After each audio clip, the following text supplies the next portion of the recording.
महत्त्वाची बातमी, भुलेश्वर गणपती दुर्घटनेमध्ये मृतांच्या कुटुंबियांना मंत्री आशिष शेलारांचा मदतीचा हात। मृतांच्या कुटुंबियांना शेलारांकडून वैयक्तिक 5 लाखांची मदत देण्यात आली आहे, तर जखमींना 1 लाखांची मदत जाहीर करण्यात आलेली आहे।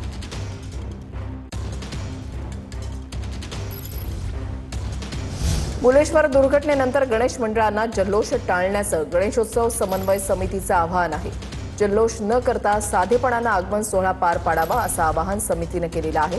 तसंच आगमन आणि विसर्जन सोहळ्यांमध्ये अशा दुर्घटना टाळण्यासाठी मंडळांमध्ये सुरक्षा व्यवस्था आणि इतर उपाययोजनांबाबत समन्वय समितीकडून तातडीनं बैठक आयोजित करण्यात यावी अशी मागणी करण्यात आली आहे। दरम्यान भुलेश्वर राजा मंडळातील मृत कार्यकर्त्यांच्या वारसांना शासनानं आर्थिक मदत करावी अशी मागणीही समितीनं केलेली आहे।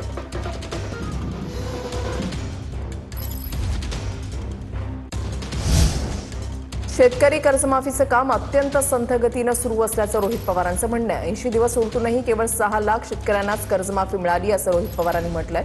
56 लाख शेतकऱ्यांपैकी केवळ 6 लाख शेतकऱ्यांनाच कर्जमाफी असं रोहित पवारांनी म्हटलं आणि याच गतीनं कर्जमाफी होत राहिली तर पूर्ण शेतकऱ्यांसाठी 1.5 ते 2 वर्ष लागतील असं रोहित पवारांनी म्हटलंय।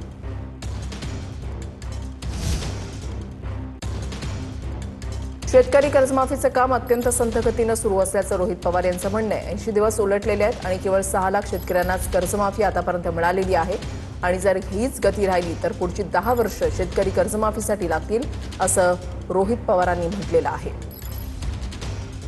सरकारनं राहिलेल्या शेतकऱ्यांना तातडीनं कर्जमाफीचा दिलासा द्यावा अशी मागणी त्यांनी केलेली आहे।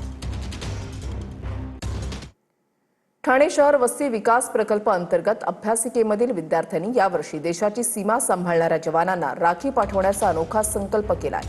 समर्थ भारत व्यासपीठ वस्ती विकास प्रकल्प अंतर्गत हा कार्यक्रम आयोजित करण्यात आला होता। प्रत्यक्षात सीमेवर जाणं शक्य नाही, मात्र पोलिसांना राखी बांधून त्यांच्या हस्ते सीमेवरील जवानांना राखी पाठवण्याची विनंती विद्यार्थी शिक्षकांनी केली। यानंतर पोलिसांनाही राखी बांधून रक्षासूत्राचा संदेश देण्यात आला। यावर्षी 1001 राख्या सीमेवरच्या जवानांपर्यंत पोहोचवण्याचा संकल्प करण्यात आला।